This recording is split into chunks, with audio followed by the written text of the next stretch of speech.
चाहा तुझे मेरी खता नहीं, मेरी खता है कि तुझे पता नहीं। मैंने चाहा तुझे मेरी खता नहीं, मेरी खता है कि तुझे पता नहीं।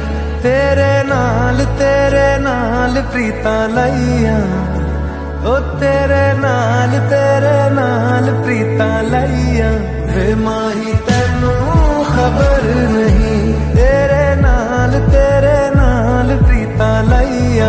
वे माही तेनू खबर नहीं, ओ किन्ने साल इंतजार में बिताया, ओ किन्ने साल इंतजार में बिताया। वे माही तेनू खबर नहीं, वे माही तेनू खबर नहीं। तेरे नाल प्रीता लाइया, वे माही तेनू खबर नहीं। मैंने चाहा तुझे मेरी खता नहीं, मेरी खता है कि तुझे पता नहीं। मैंने चाहा तुझे मेरी खता नहीं, मेरी खता है कि तुझे पता नहीं।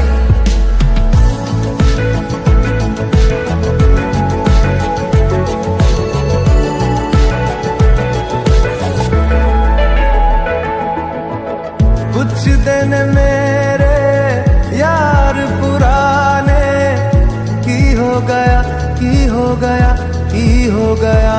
हो तेरे नहीं क्यों होश ठिकाने की हो गया, की हो गया, की हो गया। हो कमले नु तेरे होर किसे दी, कमले नु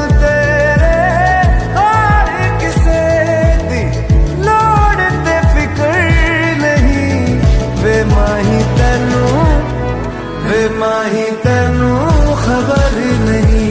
तेरे नाल प्रीता लाइया, वे माही तेनू खबर नहीं। मैंने चाहा तुझे मेरी खता नहीं, मेरी खता है कि तुझे पता नहीं।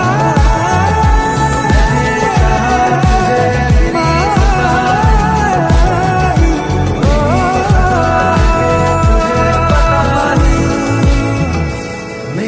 खता है कि तुझे पता नहीं।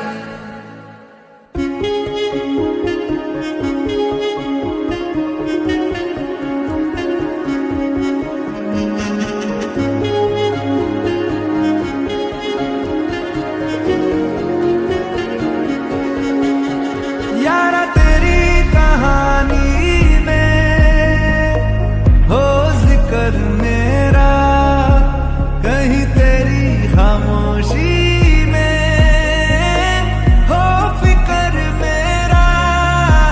रुख तेरा जिधर का हो उधर मेरा।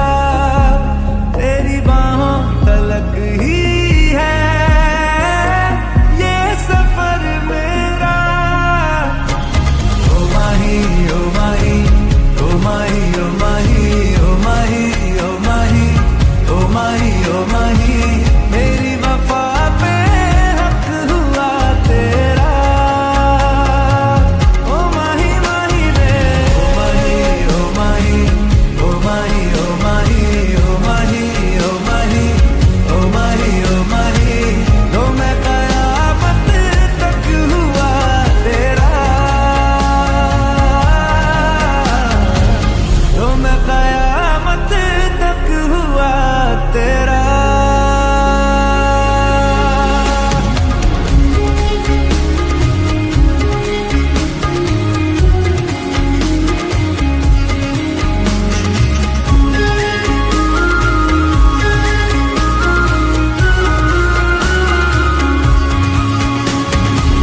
बातों को बहने दो, बाहों में रहने दो, है सुकून इनमें। रस्ते वो बेगाने, झूठे वो अफसाने, तू न हो जिनमें।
सजनी रे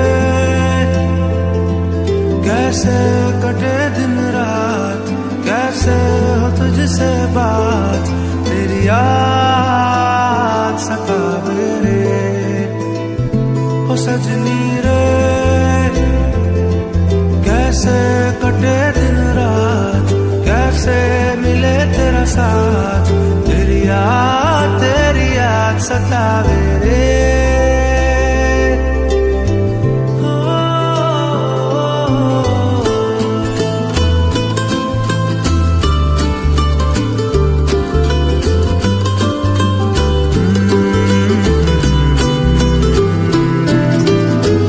कैसे घनेरे बदरा भिरे तेरी कमी की बारिश लिए, सैलाब जो मेरे सीने में है, कोई बताए ये कैसे थमे, तेरे बिना अब कैसे जिए। ओ सजनी रे कैसे कटे दिन रात, कैसे हो तुझसे बात, तेरी याद सतावे रे।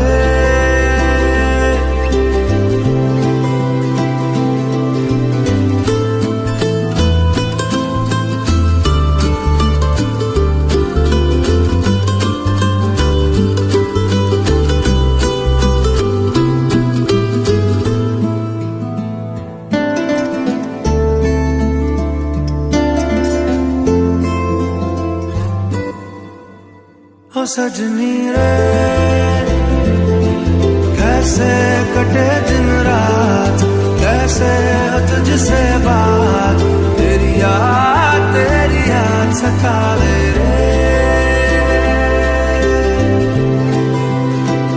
ओ सजनी रे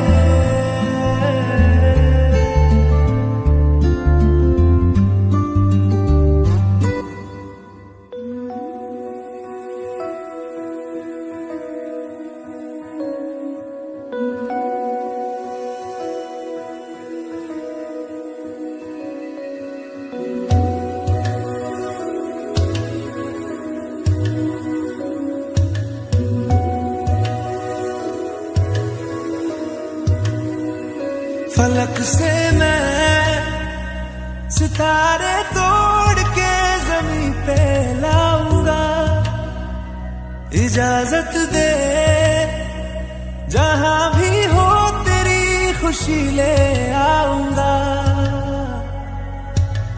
कोई जगह ना पता जहां न तू हो दिखा, तेरे नाम से शुरू है हर दुआ, तेरे नाम से नाम जुड़ा के, तेरी राह में शाम सजा के, रब तुझको मान लिया जो तेरे संग इश्क हुआ। वो तेरे नाम से नाम जुड़ा के, तेरी राह में शाम सजा के, रब तुझको मान लिया जो तेरे संग इश्क हुआ।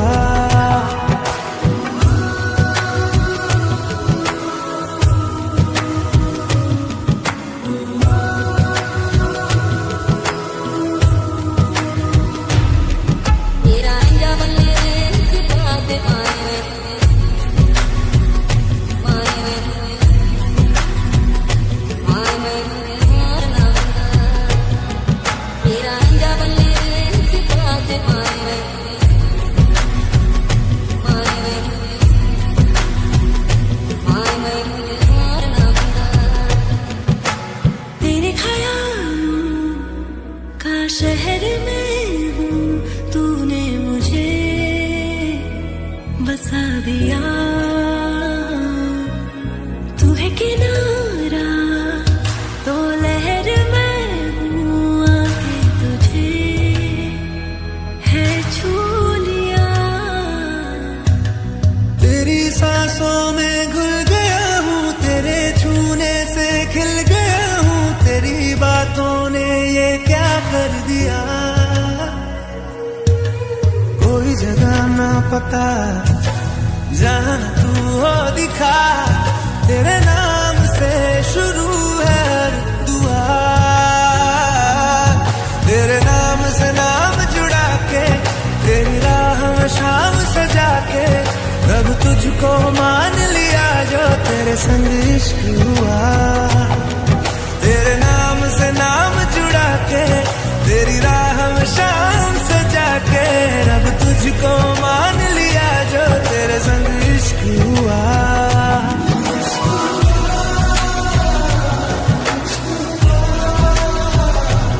तेरे संग, तेरे संग, तेरे संग इश्क हुआ, इश्क हुआ, इश्क हुआ। तेरे संग, तेरे संग, तेरे संग इश्क हुआ।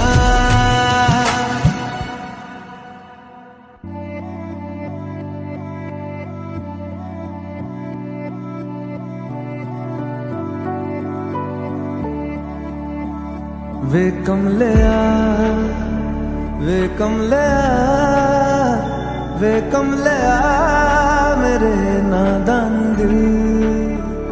वे कमलिया, वे कमलिया, वे कमलिया मेरे नादान दिल।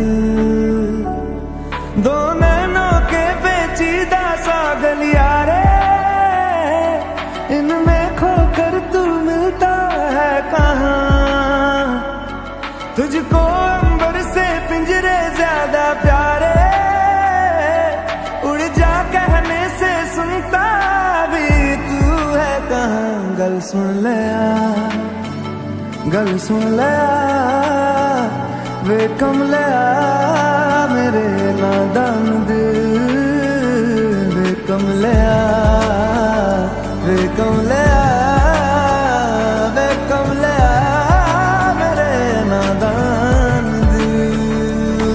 क्या करना है तो क्या कर, पूरी मेरी बात कर कमलिया। वे कमलिया मन मर्जी करके देख ले, बदले में सब कुछ हार कर कमलिया। वे कमलिया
मर्जी तेरी, जी भर ले आ।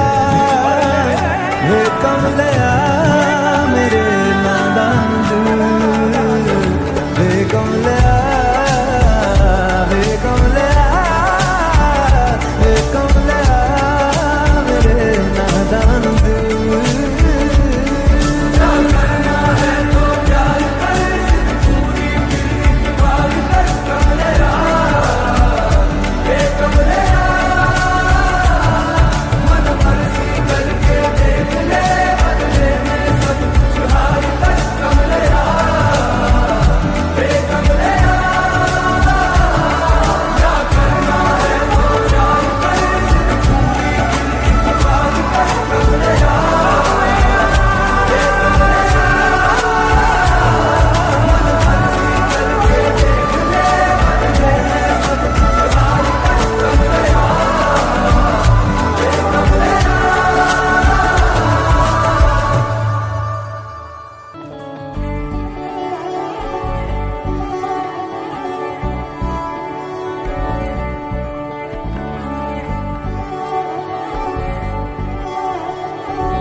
होती रहे, ऐसी मुलाकातें होती रहे, तू जो मेरे पास रहे, जादू सा यूं चलता रहे।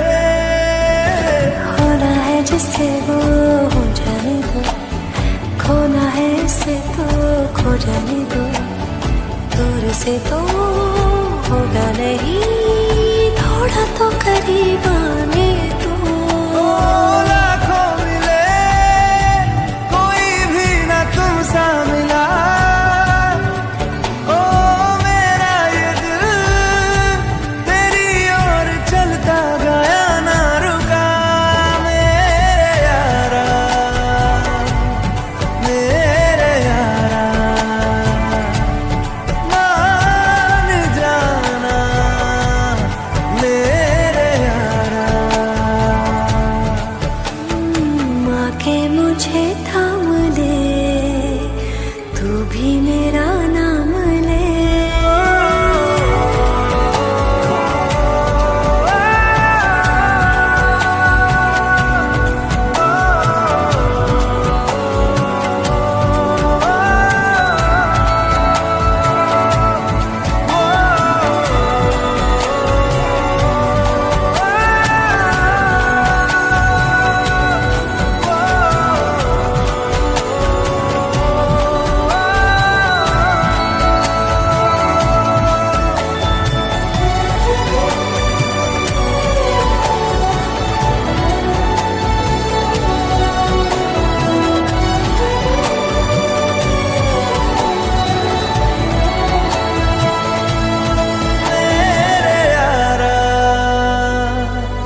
मेरे यारा,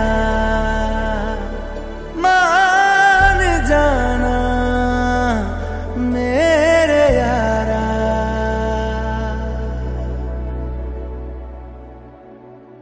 हो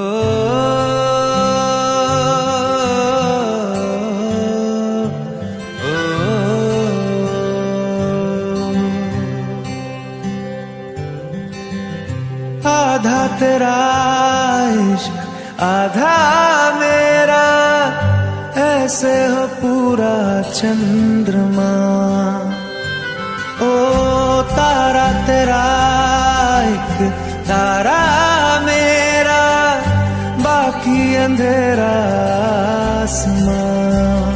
न तेरे संग लागे बांधे जो पीपल पे धागे, ये सुरन के धारे बहते हैं नजरे बचा के।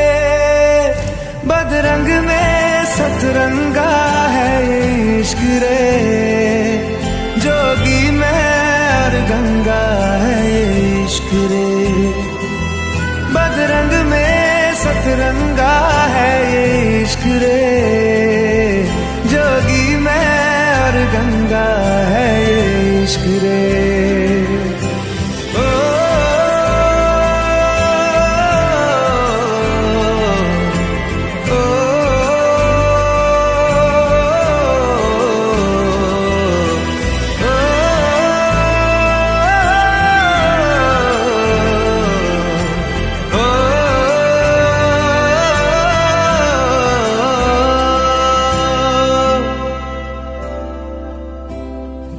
माथे से लगा लूं हाथ, छू के मैं पैर तेरे, हो रख लूं मैं तन पे जख्म, बना सारे बैर तेरे।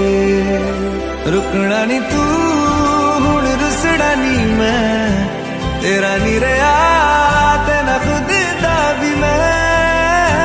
दुनिया तू ही है मेरी पर नाना, अब नाना मैं नहीं आना। शहर तेरे जो फिर संग लागे, रखते वो हमको जला के। वो आधे झूठे वादे ले जा तू कसमें लगा के। रग रग में मलंगा है ये इश्क रे, क्यों लहू में ही रंगा है ये इश्क रे। हो बदरंग में सतरंगा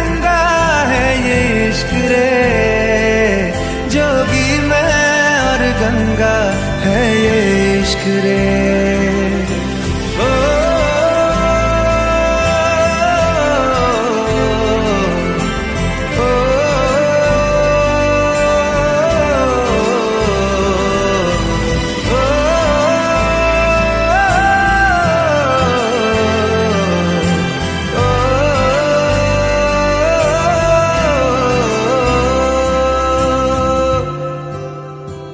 तू मेरी सारी यादें पानी में आज बहा दे, ये तेरी भीगी आंखें रख लूं लबों से लगा के।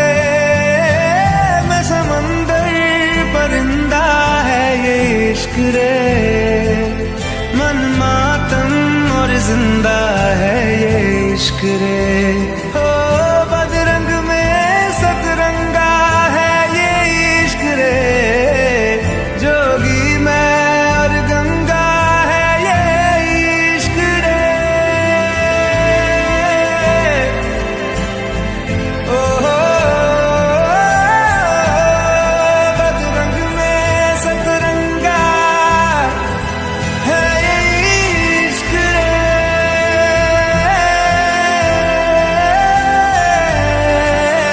जोगी मैं और गंगा है ये इश्क रे।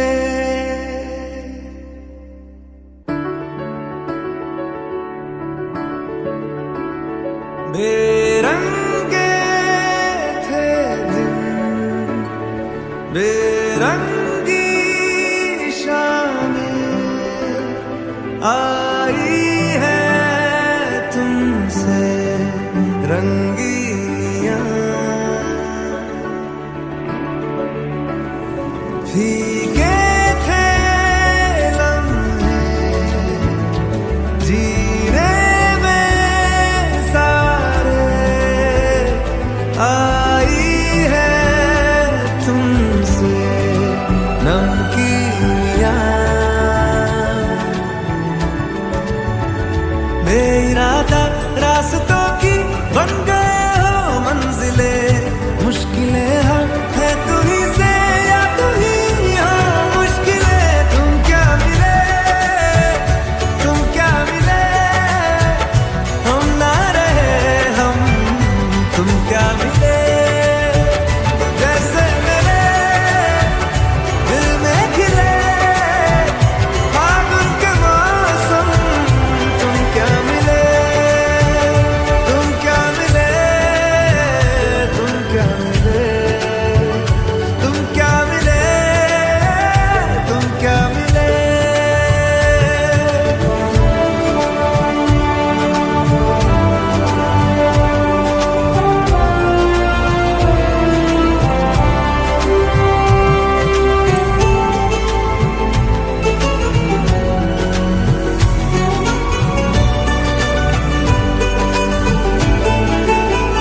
कोरे कागजों की तरह है इश्क बिना जवानियां। दर्ज हुई है शायरी में जिनकी है प्रेम कहानियां। हम जमाने की निगाहों में कभी गुमनाम थे, अपने चर्चे कर रही है अब शहर की महफिलें। तुम क्या मिले, तुम क्या मिले, हम ना रहे हम, तुम क्या मिले। जैसे मेरे दिल में खिले फागुन के मौसम, तुम क्या मिले, तुम क्या मिले, तुम क्या मिले, तुम क्या मिले, तुम क्या मिले।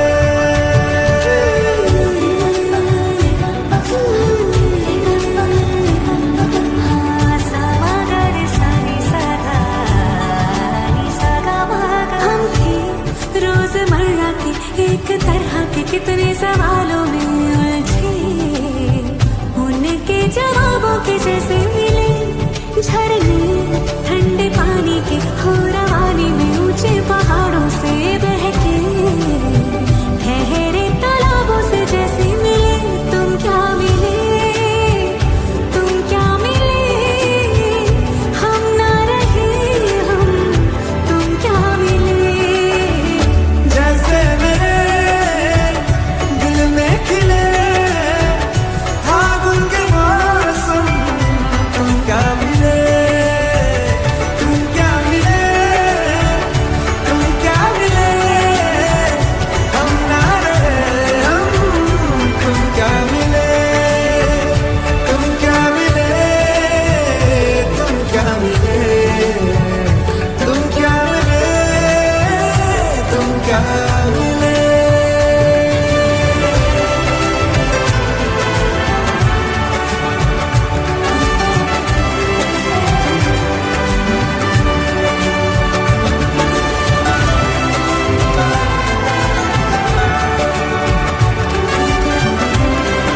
इश्क की धून रोज जलाए, उठता धुआं तो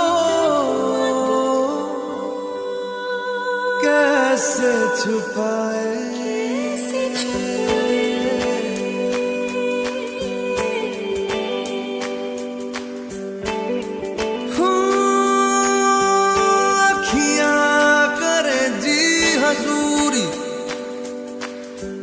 मांगे है तेरी मंजूरी,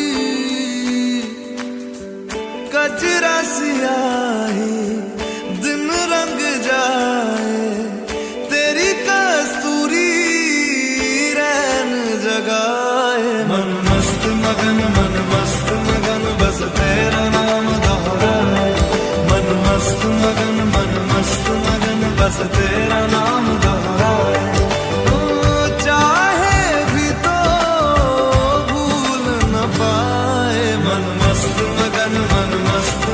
बस तेरा नाम दोहराए। मन मस्त मगन तेरा नाम दोहराए।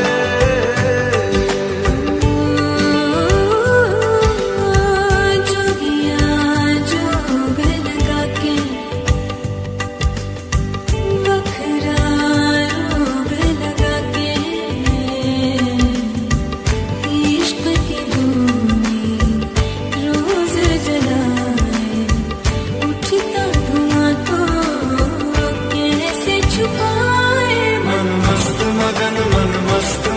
बस तेरा नाम दोहराए। मन मस्त मगन बस तेरा नाम दोहराए। चाहे भी तो भूल न पाए। मन मस्त मगन बस तेरा नाम दोहराए। मन मस्त मगन तेरा नाम दोहराए।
तुझ संग सूखी रोटी भाए। मन मस्त मगन बस तेरा नाम दोहराए। मन मस्त मगन बस तेरा नाम दोहराए। तो चाहे भी तो भूल न पाए। मन मस्त मगन बस तेरा नाम दोहराए। मन मस्त मगन तेरा नाम दोहराए।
एक तू ही जोग है मेरा, दिल हो गया रोगिया और तू ही रोग है मेरा।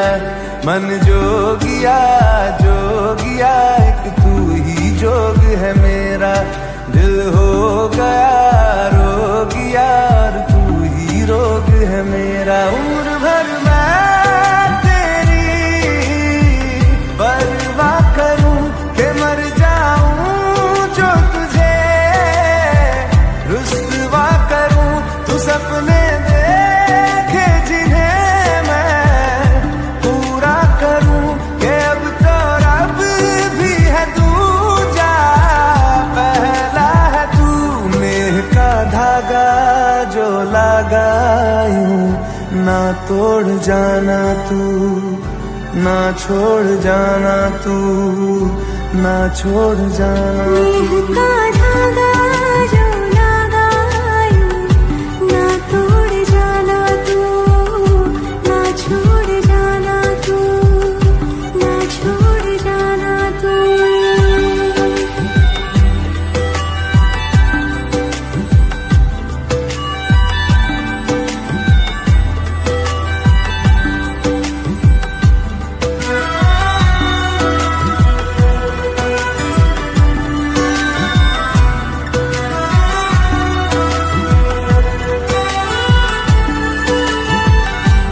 तेरे बिना मैं मेरे बिना तू जचता नहीं, दिल पे जो नाम और कोई रचता नहीं। तेरे बिना मैं मेरे बिना तू जचता नहीं, दिल पे जो नाम और कोई रचता नहीं।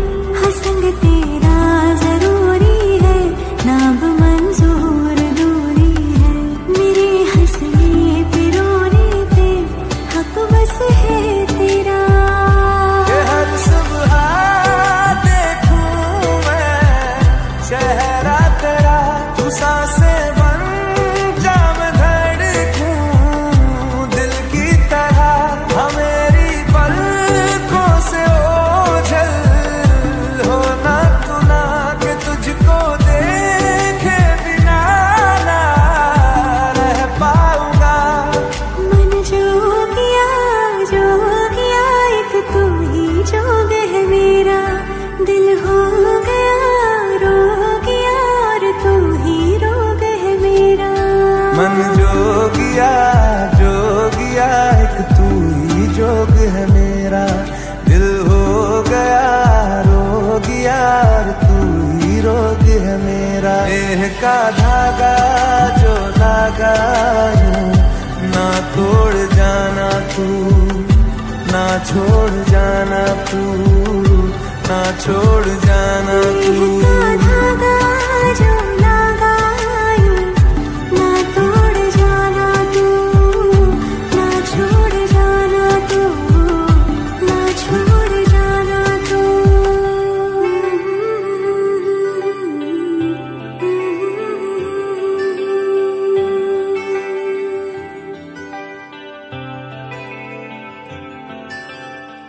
बदले तेरे माही लाके जो कोई सारी दुनिया भी दे दे अगर तो।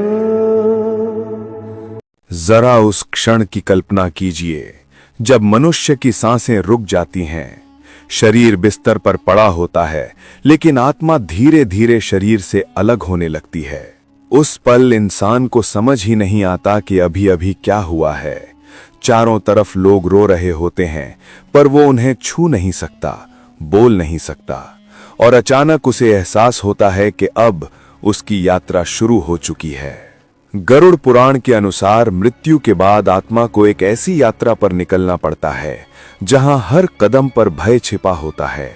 वहां ना सूरज की रोशनी होती है, ना शांति, ना आराम, सिर्फ अंधेरा, सन्नाटा और दूर दूर तक गूंजती दर्द से भरी चीखें। इन्हीं भयानक स्थानों में एक ऐसा नरक बताया गया है जहां पापियों को ऐसी सजा दी जाती है जिसे सुनकर भी शरीर में सिहरन दौड़ जाती है।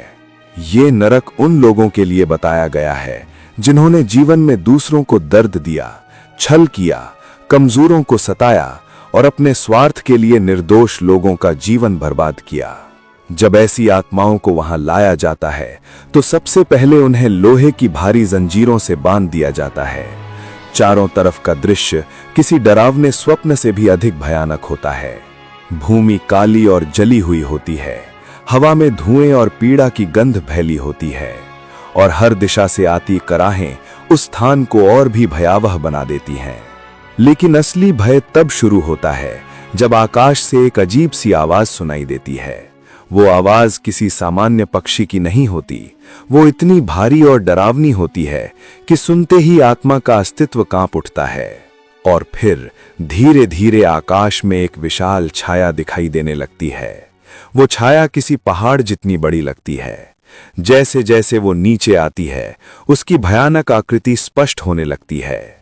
वो एक विशाल और डरावना पक्षी होता है। उसके पंख इतने बड़े होते हैं कि जब वो फैलते हैं तो ऐसा लगता है जैसे अंधेरा और भी गहरा हो गया हो। उसकी आंखें लाल अंगारों की तरह जलती रहती हैं। उन आंखों में किसी प्रकार की दया नहीं होती। उसकी चोंच लंबी, नुकीली और बेहद तेज होती है, जैसे किसी लोहे की धारदार तलवार। उसके पंजे इतने शक्तिशाली होते हैं कि वे किसी भी शरीर को पल भर में चीर सकते हैं। गरुड़ पुराण के अनुसार ये पक्षी नरक में दंड देने के लिए रखा गया एक भयावह जीव है। ये किसी एक आत्मा को नहीं बल्कि उन सभी आत्माओं को दंड देता है जिन्होंने जीवन में अत्याचार किए होते हैं। जब पापी आत्मा को उसके सामने लाया जाता है तो वो पक्षी कुछ क्षण तक उसे घूरता रहता है। ऐसा लगता है जैसे वो उस आत्मा के हर पाप को पढ़ रहा हो। फिर अचानक वो अपने विशाल पंखों को फड़फड़ाता है। उस फड़फड़ाहट की आवाज इतनी भयानक होती है कि वहां मौजूद हर आत्मा भय से कांप उठती है और अगले ही पल वो पक्षी पापी आत्मा पर टूट पड़ता है। उसकी तेज चोंच सीधे शरीर में धंस जाती है। वो शरीर का मांस नोच नोच कर खाने लगता है। उस दर्द की कल्पना भी नहीं की जा सकती। पापी आत्मा जोर जोर से चीखती है, लेकिन उस नरक में कोई उसकी मदद करने नहीं आता। वहां सिर्फ दंड होता है और दंड की पीड़ा। लेकिन उस सजा का सबसे भयानक हिस्सा अभी बाकी होता है। गरुड़ पुराण में कहा गया है कि नरक में आत्मा को मरने का अधिकार नहीं होता। जब वो पक्षी शरीर का मांस नोच नोच कर खा लेता है, कुछ समय बाद वही शरीर फिर से ठीक हो जाता है। और जैसे ही शरीर फिर से ठीक होता है, वो भयानक पक्षी फिर लौट आता है। फिर वही हमला, फिर वही मांस नोचना, फिर वही चीखें। ये सिलसिला बार बार चलता रहता है। ना कोई विराम, ना कोई दया। पापी आत्मा सिर्फ दर्द सहती रहती है। गरुड़ पुराण के अनुसार ये सजा तब तक समाप्त नहीं होती जब तक आत्मा अपने कर्मों का पूरा फल नहीं भुगत लेती। कल्पना कीजिए उस स्थिति की जहां हर क्षण भय हो, हर पल पीड़ा हो और हर बार शरीर फिर से बनकर उसी यातना को झेलने के लिए तैयार हो जाए। यही कारण है कि धर्म ग्रंथों में बार बार मनुष्य को चेतावनी दी गई है। मनुष्य अक्सर सोचता है कि उसके पापों को कोई नहीं देख रहा, लेकिन कर्म कभी छिपते नहीं।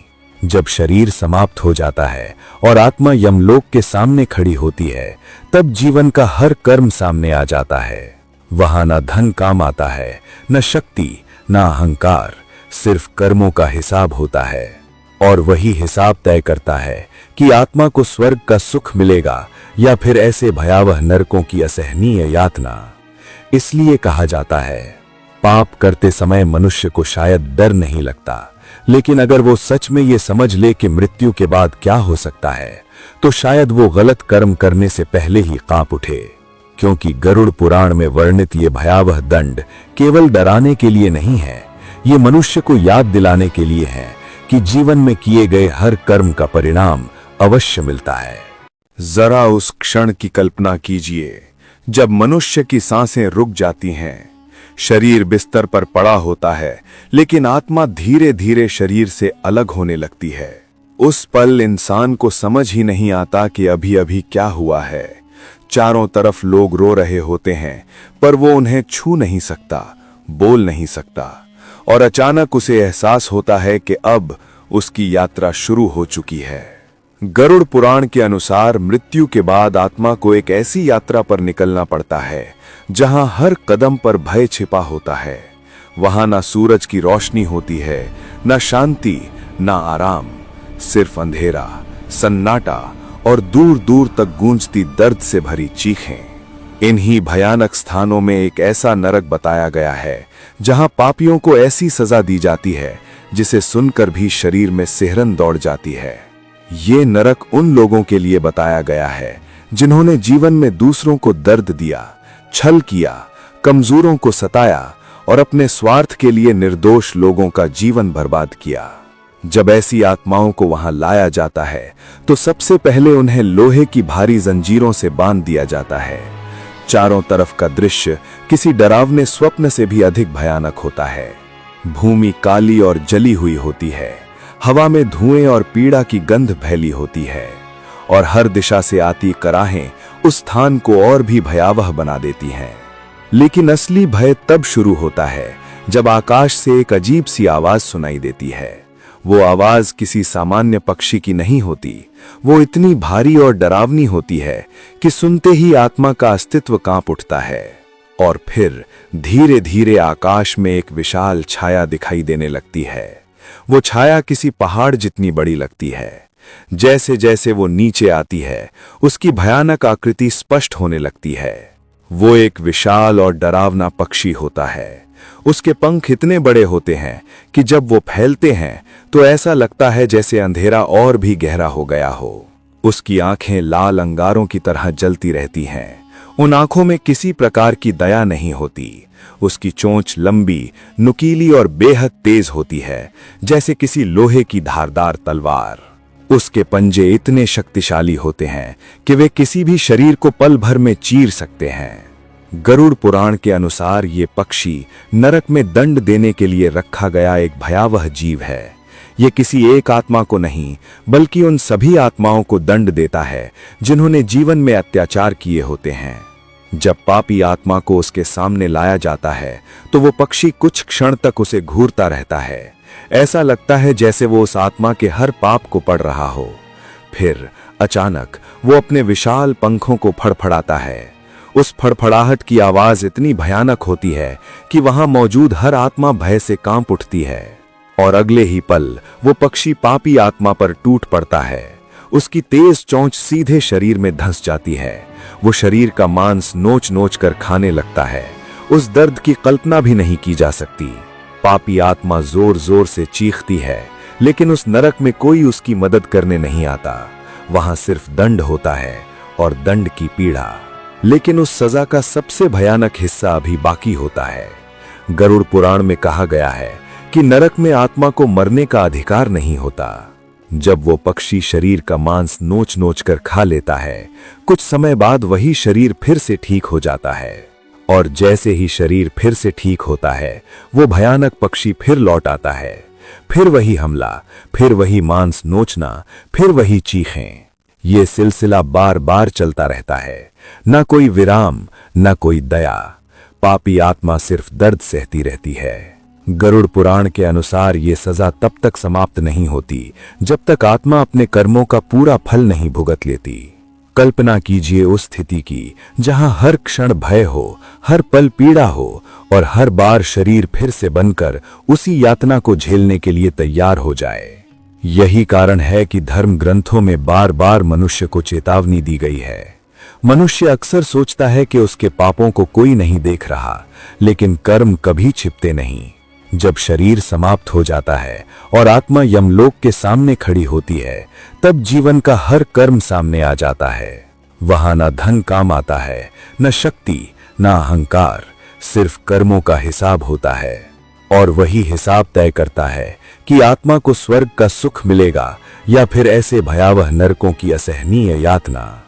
इसलिए कहा जाता है, पाप करते समय मनुष्य को शायद डर नहीं लगता, लेकिन अगर वो सच में ये समझ ले कि मृत्यु के बाद क्या हो सकता है, तो शायद वो गलत कर्म करने से पहले ही कांप उठे। क्योंकि गरुड़ पुराण में वर्णित ये भयावह दंड केवल डराने के लिए नहीं है, ये मनुष्य को याद दिलाने के लिए है कि जीवन में किए गए हर कर्म का परिणाम अवश्य मिलता है। जरा उस क्षण की कल्पना कीजिए जब मनुष्य की सांसें रुक जाती हैं, शरीर बिस्तर पर पड़ा होता है, लेकिन आत्मा धीरे धीरे शरीर से अलग होने लगती है। उस पल इंसान को समझ ही नहीं आता कि अभी अभी क्या हुआ है। चारों तरफ लोग रो रहे होते हैं, पर वो उन्हें छू नहीं सकता, बोल नहीं सकता, और अचानक उसे एहसास होता है कि अब उसकी यात्रा शुरू हो चुकी है। गरुड़ पुराण के अनुसार मृत्यु के बाद आत्मा को एक ऐसी यात्रा पर निकलना पड़ता है जहां हर कदम पर भय छिपा होता है। वहां ना सूरज की रोशनी होती है, ना शांति, ना आराम, सिर्फ अंधेरा, सन्नाटा और दूर दूर तक गूंजती दर्द से भरी चीखें। इन्हीं भयानक स्थानों में एक ऐसा नरक बताया गया है जहां पापियों को ऐसी सजा दी जाती है जिसे सुनकर भी शरीर में सिहरन दौड़ जाती है। ये नरक उन लोगों के लिए बताया गया है जिन्होंने जीवन में दूसरों को दर्द दिया, छल किया, कमजोरों को सताया और अपने स्वार्थ के लिए निर्दोष लोगों का जीवन बर्बाद किया। जब ऐसी आत्माओं को वहां लाया जाता है तो सबसे पहले उन्हें लोहे की भारी जंजीरों से बांध दिया जाता है। चारों तरफ का दृश्य किसी डरावने स्वप्न से भी अधिक भयानक होता है। भूमि काली और जली हुई होती है, हवा में धुएं और पीड़ा की गंध फैली होती है, और हर दिशा से आती कराहें उस स्थान को और भी भयावह बना देती हैं। लेकिन असली भय तब शुरू होता है जब आकाश से एक अजीब सी आवाज सुनाई देती है। वो आवाज किसी सामान्य पक्षी की नहीं होती, वो इतनी भारी और डरावनी होती है कि सुनते ही आत्मा का अस्तित्व कांप उठता है। और फिर धीरे धीरे आकाश में एक विशाल छाया दिखाई देने लगती है। वो छाया किसी पहाड़ जितनी बड़ी लगती है। जैसे जैसे वो नीचे आती है, उसकी भयानक आकृति स्पष्ट होने लगती है। वो एक विशाल और डरावना पक्षी होता है। उसके पंख इतने बड़े होते हैं कि जब वो फैलते हैं तो ऐसा लगता है जैसे अंधेरा और भी गहरा हो गया हो। उसकी आंखें लाल अंगारों की तरह जलती रहती हैं। उन आंखों में किसी प्रकार की दया नहीं होती। उसकी चोंच लंबी, नुकीली और बेहद तेज होती है, जैसे किसी लोहे की धारदार तलवार। उसके पंजे इतने शक्तिशाली होते हैं कि वे किसी भी शरीर को पल भर में चीर सकते हैं। गरुड़ पुराण के अनुसार ये पक्षी नरक में दंड देने के लिए रखा गया एक भयावह जीव है। ये किसी एक आत्मा को नहीं, बल्कि उन सभी आत्माओं को दंड देता है जिन्होंने जीवन में अत्याचार किए होते हैं। जब पापी आत्मा को उसके सामने लाया जाता है तो वो पक्षी कुछ क्षण तक उसे घूरता रहता है। ऐसा लगता है जैसे वो उस आत्मा के हर पाप को पढ़ रहा हो। फिर अचानक वो अपने विशाल पंखों को फड़फड़ाता है। उस फड़फड़ाहट की आवाज इतनी भयानक होती है कि वहां मौजूद हर आत्मा भय से कांप उठती है, और अगले ही पल वो पक्षी पापी आत्मा पर टूट पड़ता है। उसकी तेज चोंच सीधे शरीर में धंस जाती है। वो शरीर का मांस नोच नोच कर खाने लगता है। उस दर्द की कल्पना भी नहीं की जा सकती। पापी आत्मा जोर जोर से चीखती है, लेकिन उस नरक में कोई उसकी मदद करने नहीं आता। वहां सिर्फ दंड होता है और दंड की पीड़ा। लेकिन उस सजा का सबसे भयानक हिस्सा अभी बाकी होता है। गरुड़ पुराण में कहा गया है कि नरक में आत्मा को मरने का अधिकार नहीं होता। जब वो पक्षी शरीर का मांस नोच नोच कर खा लेता है, कुछ समय बाद वही शरीर फिर से ठीक हो जाता है। और जैसे ही शरीर फिर से ठीक होता है, वो भयानक पक्षी फिर लौट आता है। फिर वही हमला, फिर वही मांस नोचना, फिर वही चीखें। ये सिलसिला बार बार चलता रहता है। ना कोई विराम, ना कोई दया। पापी आत्मा सिर्फ दर्द सहती रहती है। गरुड़ पुराण के अनुसार ये सजा तब तक समाप्त नहीं होती जब तक आत्मा अपने कर्मों का पूरा फल नहीं भुगत लेती। कल्पना कीजिए उस स्थिति की जहां हर क्षण भय हो, हर पल पीड़ा हो, और हर बार शरीर फिर से बनकर उसी यातना को झेलने के लिए तैयार हो जाए। यही कारण है कि धर्म ग्रंथों में बार बार मनुष्य को चेतावनी दी गई है। मनुष्य अक्सर सोचता है कि उसके पापों को कोई नहीं देख रहा, लेकिन कर्म कभी छिपते नहीं। जब शरीर समाप्त हो जाता है और आत्मा यमलोक के सामने खड़ी होती है, तब जीवन का हर कर्म सामने आ जाता है। वहां न धन काम आता है, न शक्ति, न अहंकार, सिर्फ कर्मों का हिसाब होता है। और वही हिसाब तय करता है कि आत्मा को स्वर्ग का सुख मिलेगा या फिर ऐसे भयावह नरकों की असहनीय यातना। इसलिए कहा जाता है, पाप करते समय मनुष्य को शायद डर नहीं लगता, लेकिन अगर वो सच में ये समझ ले कि मृत्यु के बाद क्या हो सकता है, तो शायद वो गलत कर्म करने से पहले ही कांप उठे। क्योंकि गरुड़ पुराण में वर्णित ये भयावह दंड केवल डराने के लिए नहीं है, ये मनुष्य को याद दिलाने के लिए है कि जीवन में किए गए हर कर्म का परिणाम अवश्य मिलता है।